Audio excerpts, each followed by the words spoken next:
지금 당신의 마음은 어디에 있습니까? 바쁜 하루 속에서 분주하게 흐르는 생각들. 그 안에서 우리는 종종 삶을 놓칩니다. 불교에서는 이 세상의 모든 것이 마음에서 비롯된다고 말합니다. 그 말을 우리는 일체유심조라 부릅니다.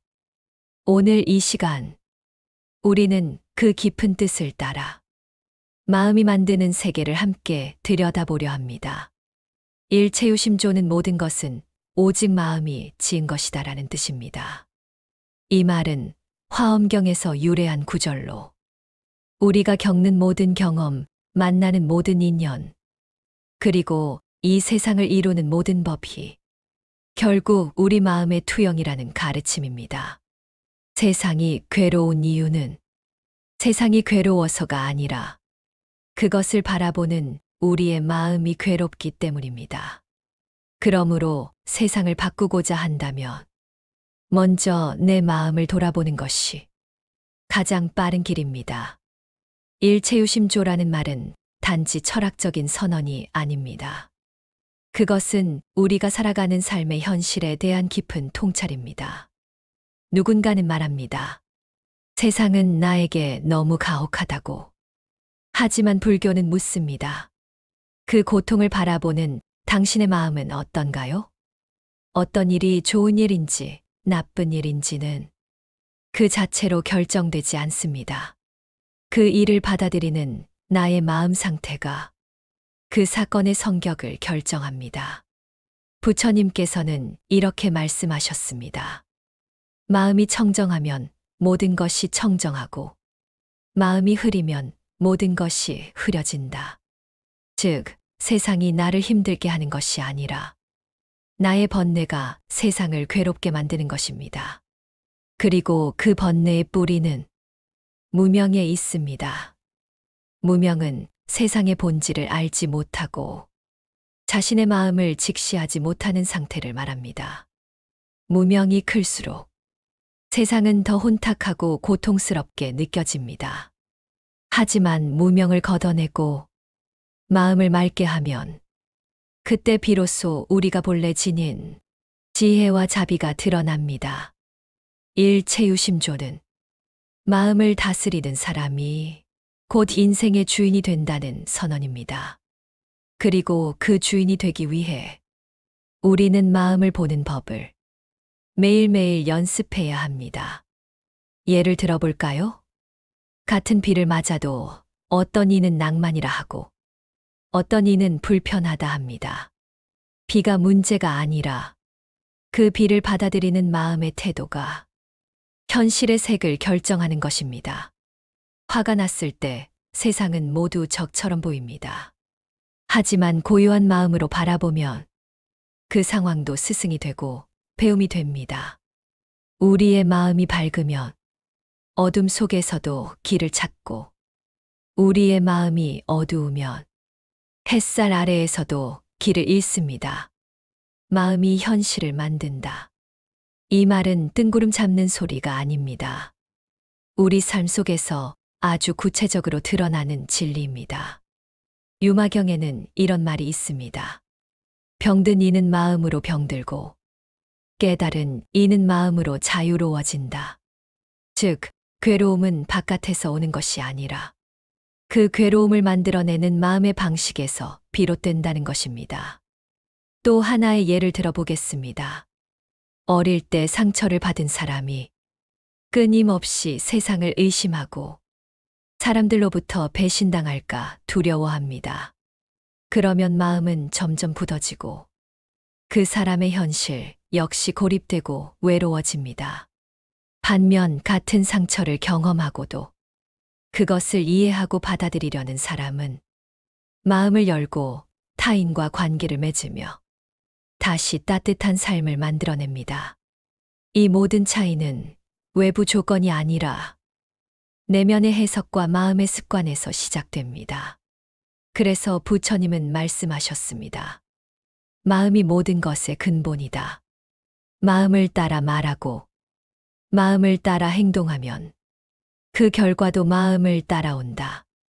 이것이 바로 일체유심조의 구체적인 실천적 의미입니다. 불교에서는 업을 매우 중요하게 여깁니다. 업은 단지 과거의 행동만이 아니라 지금 이 순간의 마음의 움직임이기도 합니다.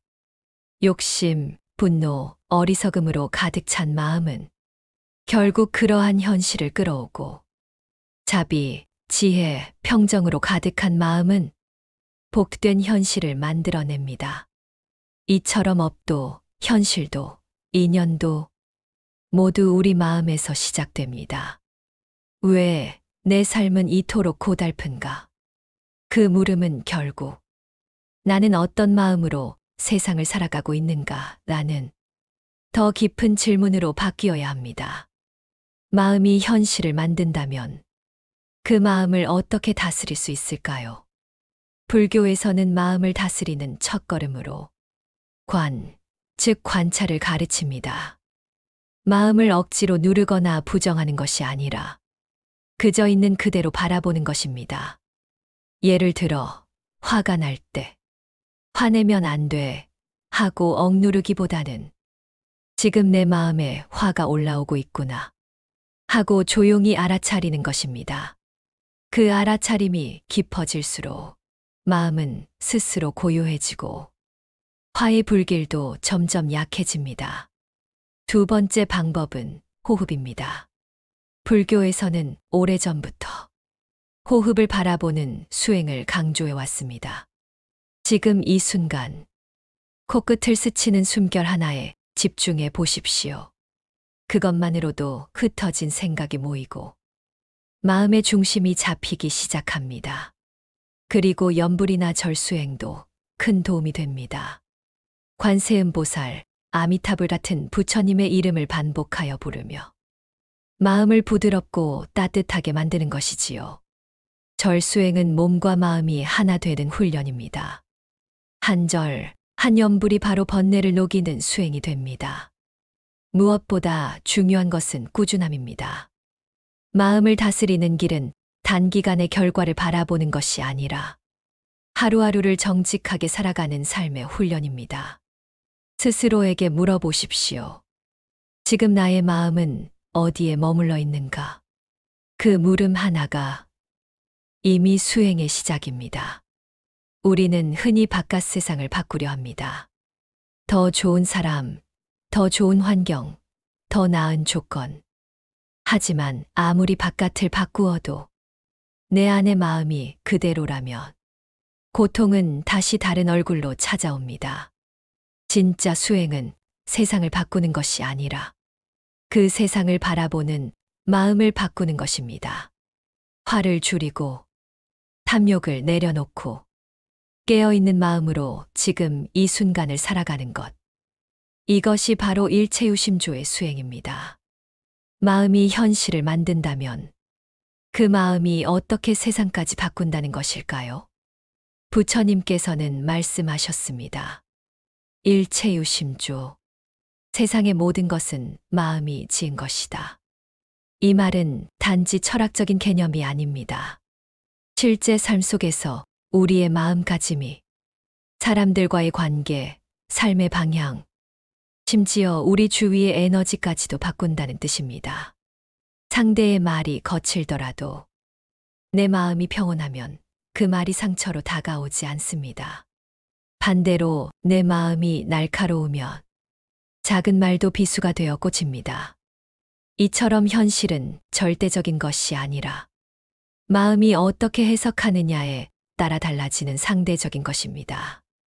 그리고 그 마음이 오래도록 이어지면 그것은 습관이 되고 습관은 인격이 되고 결국 나의 인생을 결정짓는 힘이 됩니다. 그러니 오늘 마음 하나를 맑게 지어 보십시오. 그 마음 하나가 당신의 하루를, 삶을, 그리고 당신이 만나는 세상을 부드럽게 바꿔줄 것입니다. 그렇다면 우리는 어떻게 이 마음의 힘을 제대로 쓸 수 있을까요? 첫째, 호흡에 집중하십시오. 마음이 산란할 때 그저 들숨과 날숨을 조용히 바라보세요. 혼란한 생각이 가라앉고 마음이 다시 제 자리를 찾습니다. 둘째, 108배를 하십시오. 절을 올릴 때마다 교만이 낮아지고 한 번의 절이 한 겹의 번뇌를 씻어냅니다. 셋째, 염불을 하십시오. 관세음보살 그 이름을 되뇌는 것만으로도 혼탁한 마음이 맑아지고 마음의 결이 평온해집니다. 이런 작은 실천 하나하나가 곧 일체유심조의 진리를 살아내는 길입니다. 오늘 하루 살아있음에 감사합니다. 이 짧은 한 문장이 어둡던 하루를 밝히는 등불이 되기도 합니다. 마음은 하루아침에 바뀌지 않습니다. 하지만 작은 실천이 쌓이면 조금씩 더 부드러워지고 결국 삶의 방향도 달라지게 됩니다. 그러니 오늘 작은 실천 하나부터 시작해 보십시오. 마음이 바뀌면 인생이 바뀝니다. 그리고 그 인생이 세상을 바꿉니다. 어떤 이는 말합니다. 마음을 바꾼다고 세상이 바뀔까요? 예, 바뀝니다.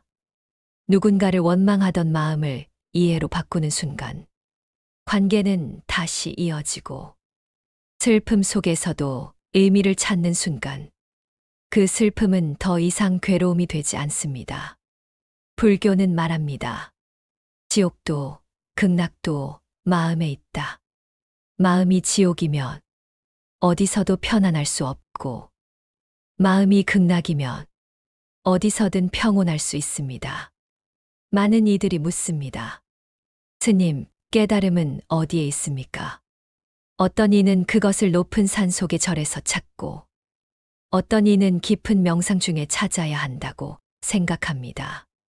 하지만 부처님께서는 이렇게 말씀하셨습니다. 깨달음은 먼 곳에 있지 않다. 지금 이 자리, 이 마음 안에 있다. 깨달음은 특별한 것이 아닙니다.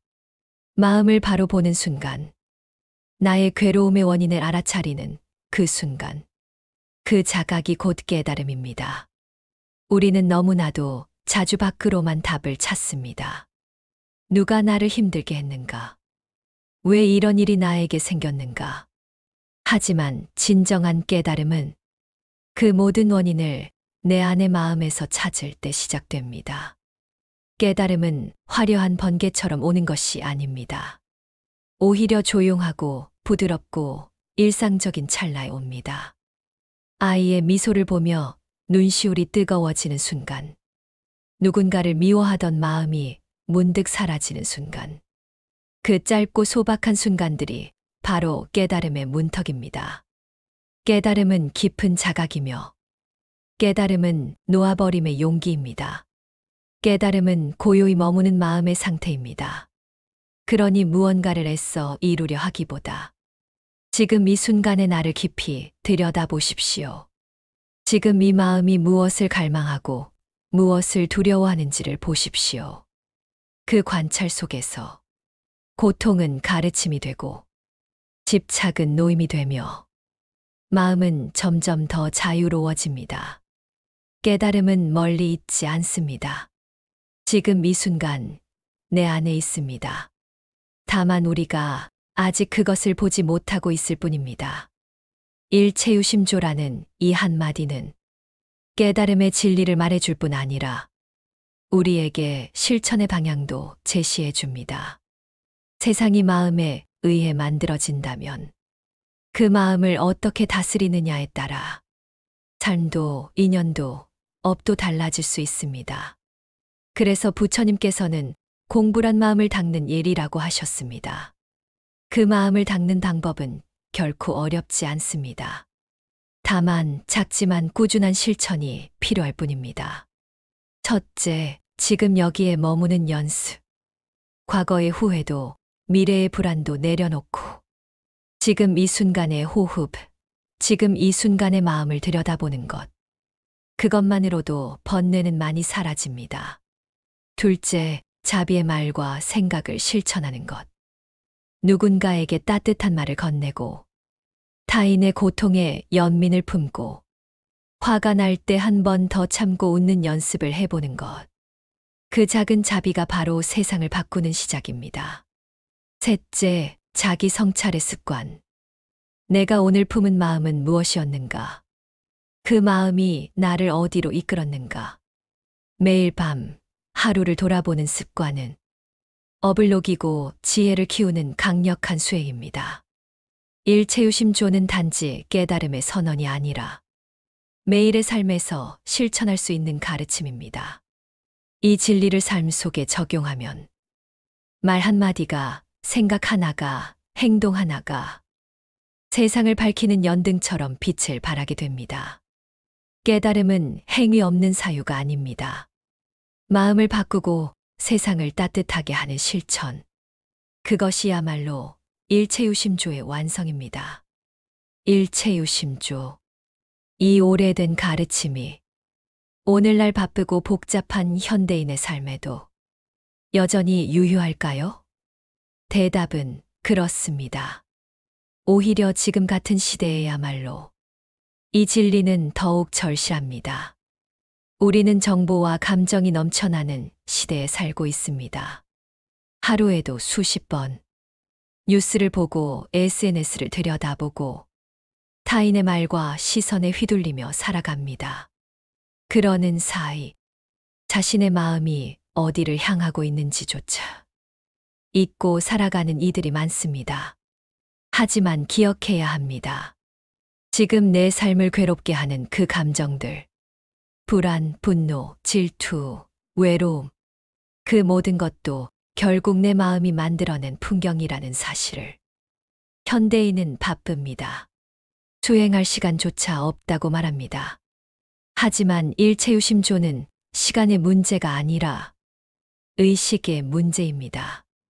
엘리베이터를 기다리는 10초 동안, 차 안에서 신호를 기다리는 30초 동안, 한숨을 쉬기 전에 1초 동안에도 우리는 스스로를 들여다볼 수 있습니다.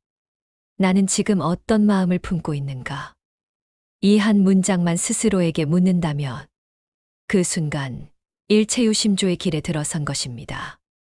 현대인의 마음은 지치고 흔들리지만 그 안에는 여전히 맑고 조용한 중심이 있습니다.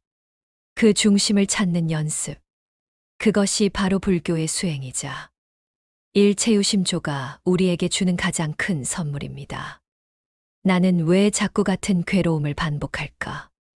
왜 비슷한 고통이 또다시 나를 찾아오는 걸까? 이 질문의 바탕에는 업이라는 개념이 있습니다. 불교에서는 우리가 한 생각, 한 말, 한 행동이 모두 업의 씨앗이 된다고 말합니다. 그 씨앗은 시간과 조건이 맞으면 꽃이 되고 열매가 되어 우리 삶에 영향을 미치지요. 그러나 일체유심조의 관점에서 보면 업 또한 마음이 지은 것입니다. 즉, 업은 외부에서 오는 벌이 아니라 내 마음이 만든 결과물이라는 뜻입니다. 그래서 업의 소멸도 결국 마음에서 시작됩니다. 첫째, 자각입니다. 나는 지금 어떤 업을 짓고 있는가? 이 질문을 던질 수 있어야 그 업을 멈출 수 있는 힘이 생깁니다. 둘째, 참회입니다. 자신의 잘못을 인정하고 반성하는 마음은 과거의 업을 녹이는 첫걸음입니다. 셋째, 선업의 실천입니다. 좋은 말을 하고, 좋은 행동을 하고, 남을 돕고 나누는 것. 그 자체가 새로운 선한 업이 되어 과거의 악업을 희석시킵니다. 그리고 그 모든 실천의 뿌리는 마음입니다. 마음이 변하면 업도 변하고, 업이 변하면 삶 전체의 방향이 달라집니다. 능엄경에서는 이렇게 말합니다. 업이 마음에서 일어나므로 마음이 청정하면 업도 청정해진다. 오늘도 우리가 짓는 하나의 생각이 미래를 만들어 갑니다. 그 생각이 맑고 자비로울 때 우리는 이미 업의 굴레에서 조금씩 벗어나고 있는 것입니다. 업장 소멸은 멀리 있는 것이 아닙니다. 지금 이 순간 내 마음이 어떤 방향을 향하고 있는가? 그 질문 하나로부터 시작됩니다. 해탈은 어디에 있는가? 많은 이들이 이 질문을 품고 삽니다. 누군가는 산속 깊은 절에서, 누군가는 책 속에서, 혹은 먼 미래의 어느 이상적인 삶에서 해탈을 찾고자 합니다. 하지만 불교는 이렇게 말합니다. 해탈은 멀리 있지 않다. 지금 이 순간, 이 마음 안에 있다. 그 중심에는 바로 일체유심조라는 깊은 가르침이 놓여 있습니다. 이 말은 단순한 철학이 아닙니다. 이것은 해탈을 향한 길의 핵심입니다. 모든 것은 마음에서 시작되고 그 마음이 변하면 고통도, 업도, 집착도 더 이상 나를 지배하지 못합니다. 해탈이란 무엇인가? 해탈이란 다시는 윤회하지 않는 상태입니다. 탐욕, 성냄, 어리석음이라는 삼독을 끊고 자아에 대한 집착을 놓는 순간, 그때 우리는 더 이상 윤회의 굴레에 있지 않게 됩니다. 일체유심조는 해탈로 가는 문. 이 가르침은 우리에게 알려줍니다. 세상을 바꾸는 것이 아니라 마음을 바꾸는 것이 먼저라고. 고통의 원인이 밖에 있다고 생각하면 우리는 늘 그 고통에 끌려다닙니다. 그러나 고통이 내 마음에서 만들어졌다는 걸 자각하는 순간, 그 고통은 배움의 길, 자유의 문으로 바뀝니다. 법화경에서는 이렇게 말합니다. 중생의 마음이 곧 부처의 마음이다. 그 마음을 곧게 하면 누구나 부처의 길에 들 수 있다. 즉, 지금 이 순간 우리가 품고 있는 이 마음이 그대로 해탈의 씨앗이 되는 것입니다. 일체유심조는 우리에게 무한한 희망의 메시지를 줍니다. 외부 조건이 어떻든 마음 하나 바로 세우면 그 자리가 바로 깨달음의 자리입니다. 오늘 이 순간 당신이 선택한 생각, 그 한 줄기 자비심과 지혜심이 당신의 해탈을 준비하고 있을지도 모릅니다. 세상은 마음이 만든 그림자입니다. 내가 어떤 마음을 품느냐에 따라 그림자의 모양도 달라집니다. 그림자를 없애려 하지 말고 빛을 밝히십시오. 그 빛은 바로 지금 이 순간에 깨어있는 마음입니다. 일체유심조. 이 네 글자는 단순한 말이 아니라 세상을 살아가는 가장 깊은 지혜입니다. 오늘 하루 내 마음이 세상을 바꾸는 시작이 되기를 간절히 발언합니다. 나무아미타불 관세음 보살. 구독과 좋아요는 영상 제작에 큰 도움이 됩니다.